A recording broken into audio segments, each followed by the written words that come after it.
Hi friends, നമുക്കിന്ന് bread വെച്ചിട്ട് ഒരു 4 മണി പലഹാരം ഉണ്ടാക്കുന്നത് കണ്ടാലോ. അപ്പോൾ അതിന് ആവശ്യമുള്ള ബ്രെഡ് എടുക്കുക. അപ്പം എനിക്ക് ആവശ്യമുള്ള ബ്രെഡ് ഞാൻ ഒരു മിക്സിയുടെ ജാറിലോട്ട് ഇട്ട് കൊടുത്തിട്ടുണ്ട്. ഇത് നമുക്ക് നല്ലപോലെ ഒന്ന് പൊടിച്ചെടുക്കാം.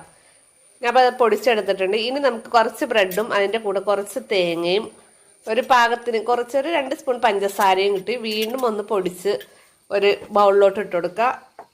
അതിൻ്റെ കൂടെ നമ്മൾ അടിച്ചു വെച്ചിട്ടുണ്ട് ആ ബ്രെഡിൻ്റെ പൊടിയും കൂടി ഇട്ട് നല്ലപോലെ ഒന്ന് മിക്സ് ചെയ്ത് യോജിപ്പിച്ചിട്ട് അതൊന്ന് നനയാൻ പാകത്തിന് നല്ല തിളപ്പിച്ചാറ്റിയ പാലും കൂടി ഒഴിച്ചു കൊടുക്കുക. നേരെ പാൽ ഒഴിച്ചാൽ മതി കേട്ടോ. എന്നിട്ട് ഇതേപോലെ ഉരുളകളാക്കിയോ നമ്മൾ ഏത് രൂപത്തിലാണോ നമുക്ക് ഇതേപോലെ ചെയ്തെടുക്കുക. എന്നിട്ട് നമുക്കൊരു പാനെടുപ്പത്തോട്ട് വെച്ചിട്ട് അത് നല്ലപോലെ ഒന്ന് ചൂടായി വരുമ്പോൾ അതിലോട്ട് ഇട്ടിട്ട് നമുക്ക് ഒന്ന് മൊരിച്ചെടുക്കാം. അപ്പോൾ അത് നമ്മുടെ 4 മണി പലഹാരമൊക്കെ റെഡി ആയിട്ടുണ്ട്. അപ്പോൾ സ്കൂളിൽ വിട്ട് വരുന്ന കുട്ടികൾക്കൊക്കെ വളരെ ഇഷ്ടമാവും. എല്ലാവരും ട്രൈ ചെയ്ത് നോക്കുക, ഫീഡ്ബാക്ക് അറിയിക്കുക. അപ്പോൾ അടുത്തൊരു വീഡിയോയിൽ കാണും വരെ bye bye. Thanks for watching.